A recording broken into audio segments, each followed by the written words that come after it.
answer some questions. But Trey Amos. So I think first the thing that comes to my mind first is we would have taken him with our first round pick. He was in the mix for our first round pick. So that's what we thought of him, just on a high level. Really, really impressed with the type of young man and player he is. And so, excuse me, it was another one of those where the whole building was really pumped, and I don't know if you guys could hear it. It was probably our R&D department was the loudest. He was the top guy on their board coming into today, and really by far the top guy on our board not by far, but he was clearly the top guy on our board when we picked. And so we were really excited that he was there, and the way he plays, love the way he plays at the line of scrimmage. He's a press corner who can be really physical at the line of scrimmage, but he's also a guy who can really play in any scheme you want, and I think that's what separates him from a lot of different guys. And you talk about his ball skills. He's got excellent ball skills. He took the ball away. This year he had 3 interceptions. I think he's got 30-plus PBUs over his career. So really a guy who we covet in terms of taking the ball away, and those are the things that we really look for. He can run. He's physical. He's big. He's kind of got everything you want as a corner.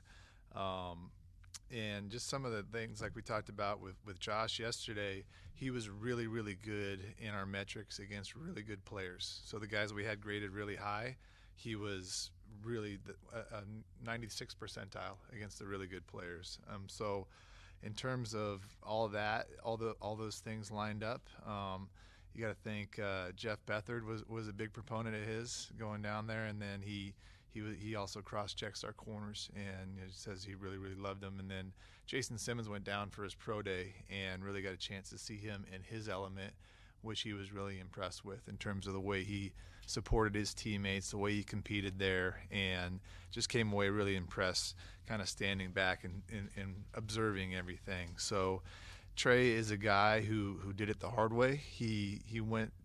He's from the Lafayette, Louisiana area. He went to Lafayette College right out of high school, and he was there for 3 years. And then he was good enough to go to Alabama the year after that, and then from Alabama, which he played really well. If you guys watch the SEC title game last year, I think it was when he was with Alabama against Georgia, had a really good performance there where we first really noticed him, and then went to Ole Miss with some coaches that he knew there playing the same scheme because Alabama changed coaches. So he's earned everything he's got, and he's a guy who his play style is really, really what we want in a corner. So really happy with this pick, and we'll open it up to questions.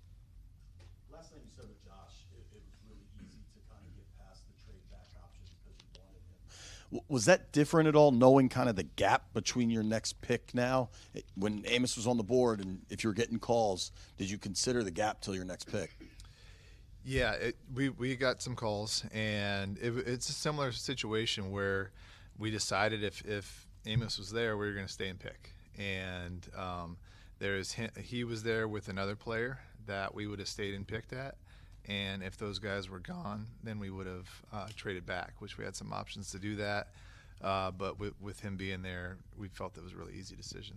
And how do you view him with Marshawn and with Mikey, and what does that look like on the field?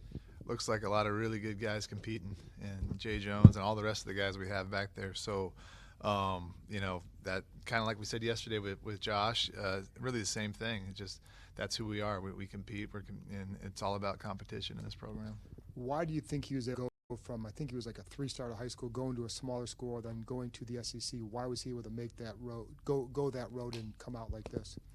I think just, when you have guys, and you always look at the different things, why people transfer, and, what's behind that. And it used to be a negative thing, but I think now with the era that we're in, you get a lot of guys who are under-recruited for whatever reason, and then they have the chance where other teams are looking at guys at smaller schools all the time and looking to poach those guys. So I think he was under-recruited, and then, when he had some success at Lafayette, he was able to go to Alabama, and then obviously the reason he went to Ole Miss was not for any other reason than to stay in the same scheme.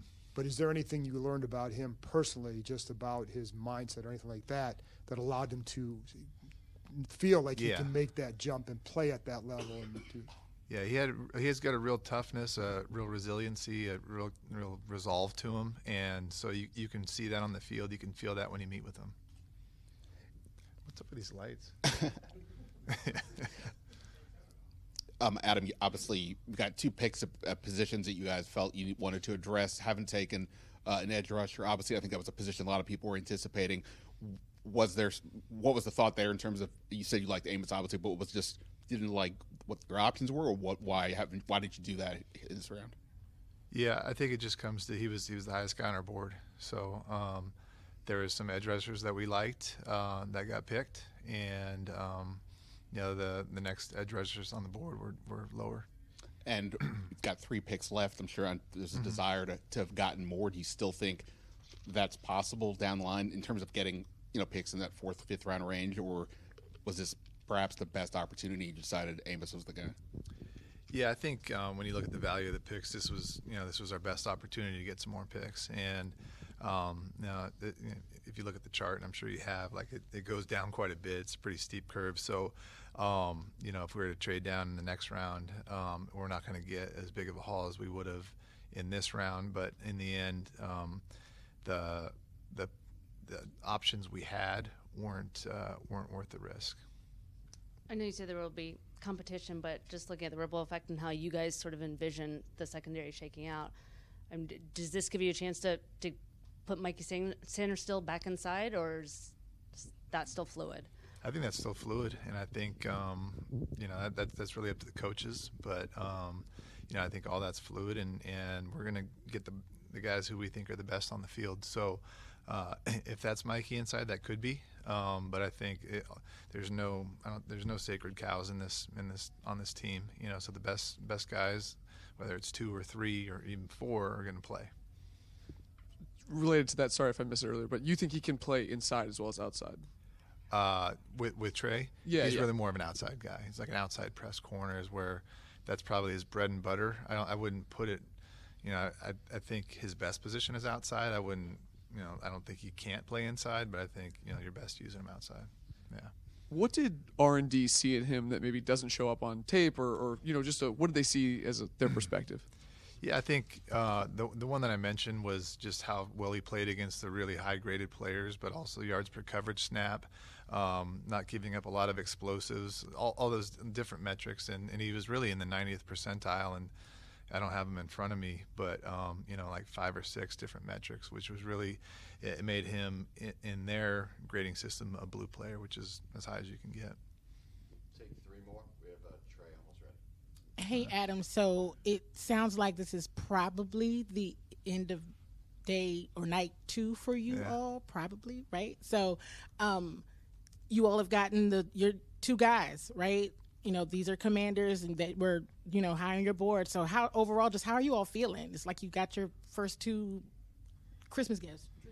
Yeah, you said it. I think, if you had asked me this a couple days ago, if we would have got these 2 players, one, and it's debatable, and I'm sure people would disagree with me, but I didn't think Connerly was going to be there when we picked, and I certainly didn't think Amos was going to be there when we picked. So we feel like we got two players that were first-round quality. So we're thrilled, and I think if the board fell to us pretty well. Hey, Adam, when you look at Trey as far as his career from freshman to his senior year, I'm sure he has progressed each year. How do you see him moving now into the NFL and then jump-starting quickly with the defense right now? Yeah, well, he's shown that that's the other thing about kind of a cool thing about college football now. That you don't totally love everything, and I don't want to get into a longer conversation about the portal and everything, but it shows you that guys can transition into different programs and be successful. And so he's proven that twice now. And so I think we all have so much confidence in our coaches and in our secondary coaches, especially in how they can develop guys and how they can coach guys and how they can connect with our players. So I have a ton of confidence, and I know we all do, that he's going to transition really well here. When you look at him, his style of play and all the great players that he played with at Ole Miss, because they had a lot of pro prospects on their defense, his physicality, how does that help your defense now? Because he's a bigger version of maybe Marshawn. Yeah, he is a big, strong dude, and he's a competitor. And you said there's a lot of good players on that team.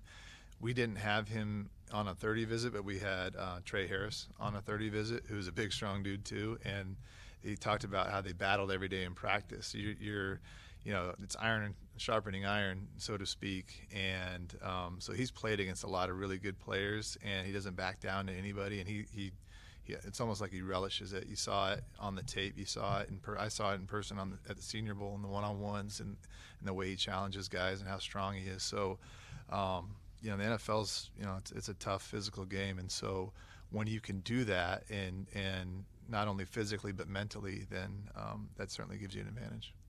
All right. Thanks, Adam. Appreciate it. Jared will get Trey up on Zoom shortly. All right. How many notes did Joe Webb have? I got no notes. No notes. I thought